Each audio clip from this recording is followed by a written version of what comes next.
guste o no le guste este nopal en su frente. Las madres mexicanas piden una explicación, le piden que las enfrente, que las enfrente, que las mire e intente sentir el temor que ella siente de que sus hijos un día no más ya no regresen.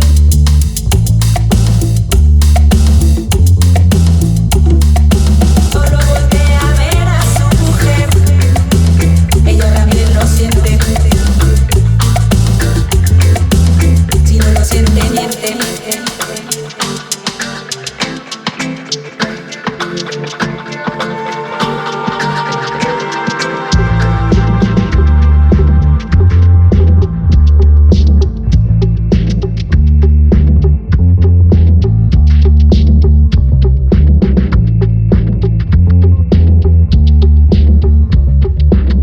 Presidente, analice el paisaje, que toda esta guerra parece un aguaje, una lucha de poder, de bolsillos ensangrentados,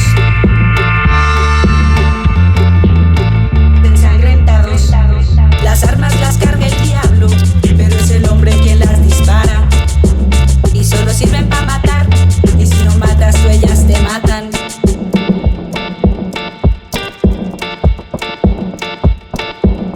Esta tierra es de guerreros y su furia la han despertado.